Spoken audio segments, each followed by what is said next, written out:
consume and understand information.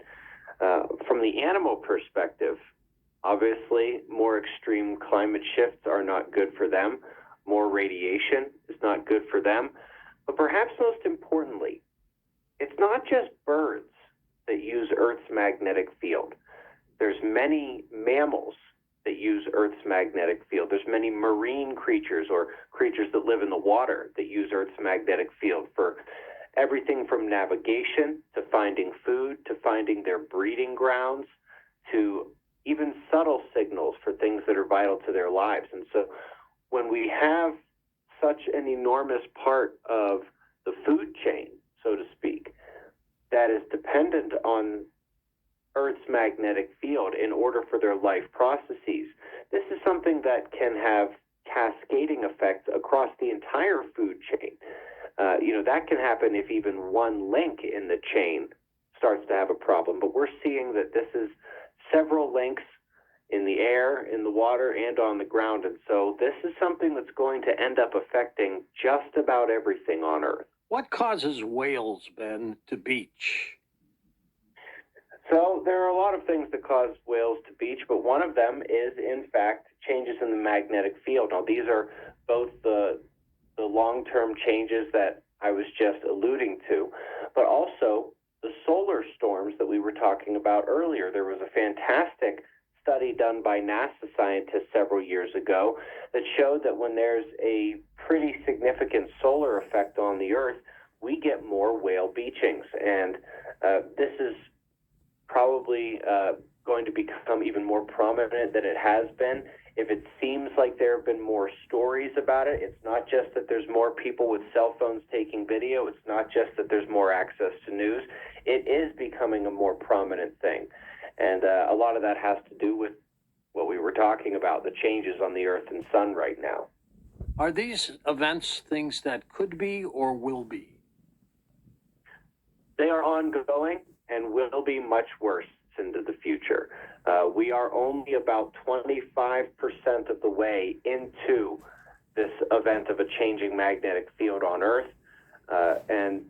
It's gotten significantly more impactful in only just the last couple of years. We noticed only minor changes during the first, I'd say, 15 to 20% of the change, but even just these last 5 to 10% of the changes that we've seen so far, they are pretty significant. And it's an unfortunate thing, but it's something we will all have to square up with and face in the years ahead. We've all seen the pictures of the tragedy in Turkey and Syria with the earthquake that happened this month and 44,000 people dead. Is there anything people can do? I mean, what can we do to avoid problems like this? Well, there's not a lot that can be done other than being aware that this is the path that the Earth is going on right now. It does appear from some of the evidence that is locked in rock and sediment from some past times that this has happened that, humans today have never seen the kind of volcanoes and earthquakes and mega tsunamis that can actually hit this planet and have over and over again throughout geologic time. We just happen to be living at what is unfortunately nearing the end of a very kind time. The Earth has been very kind to us for quite some time, and it's just a matter of fact that is not always the case. These nice, kind times that Earth gives to its inhabitants are punctuated by what can only be described as disaster. Do end times prophecies in the Bible predict any of these things? I have been shocked as a scientist at just how much end time prophecies are appearing to come true. A lot of people think you either have to have faith or have science.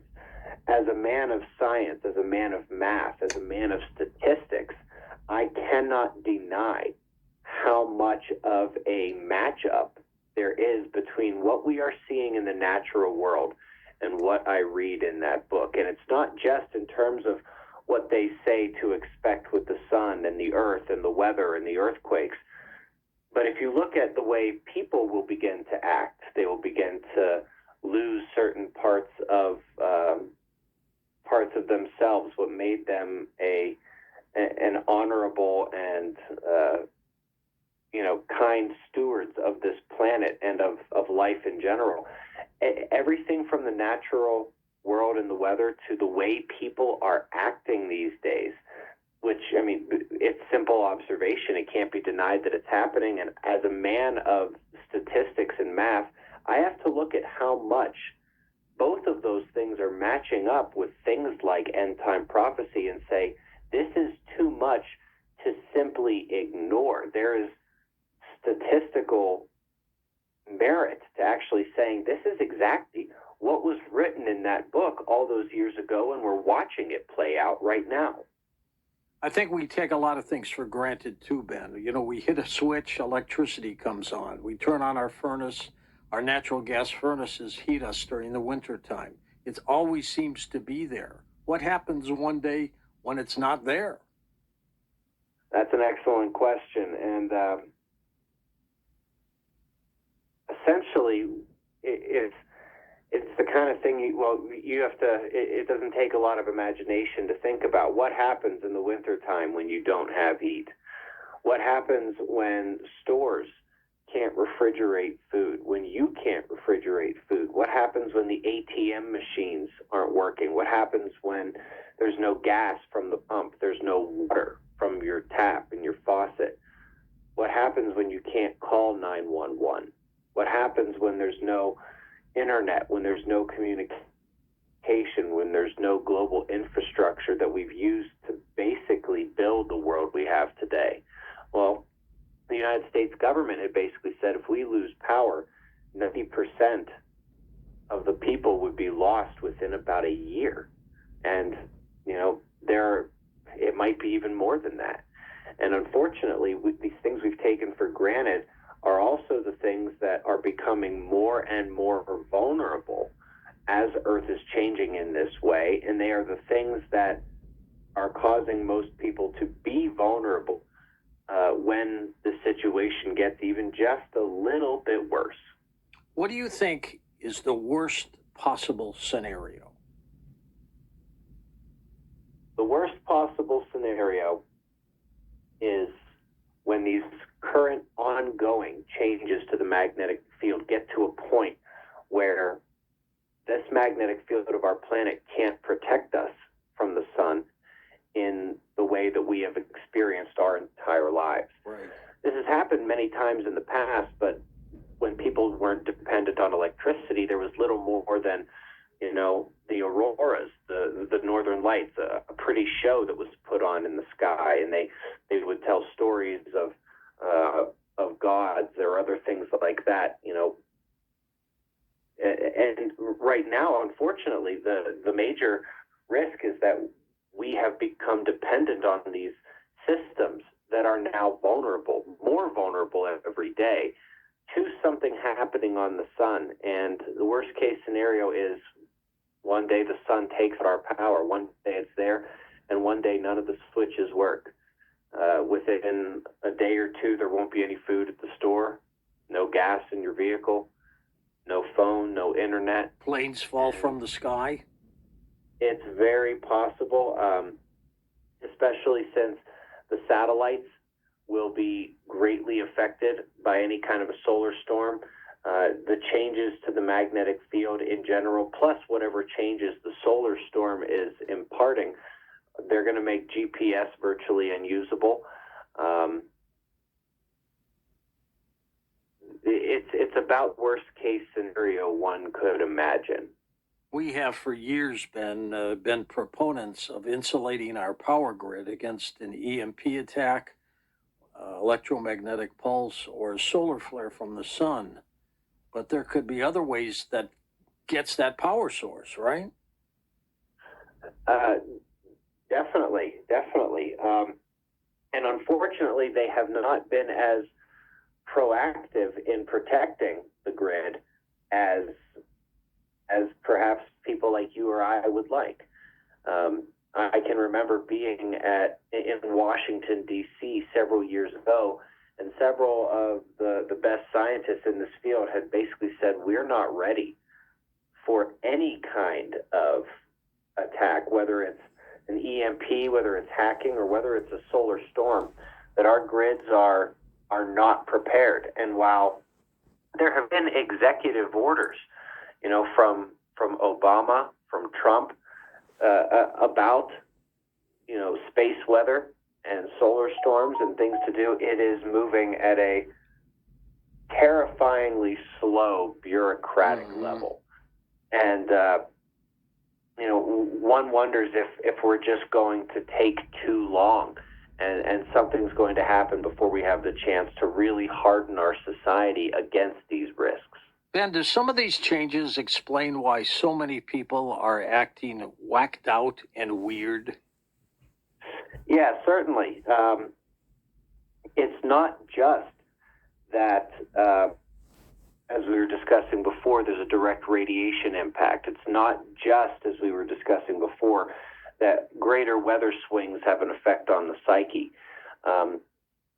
In concert with these natural things that are happening, the world is becoming a very different place than even I remember. And I'm only 38 years old, but I look back to what the world was like when I was a kid, and I don't recognize it anymore.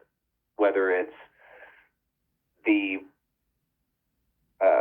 blatant use of media and social media to affect people's minds, whether it's what I can honestly call, if I'm being kind, a degeneracy of the population. If I'm not being so kind, it kind of seems like morals, honor, loyalty, and ethics are being replaced by that degeneracy, and in some cases, what looks like almost Satanism if you watch things like the Grammys or the Super Bowl halftime show or things like that. And so from literally every angle, from what we consume as media to what the weather is doing, to the subtle ways we can't see how space radiation is actually coming down and more greatly affecting people.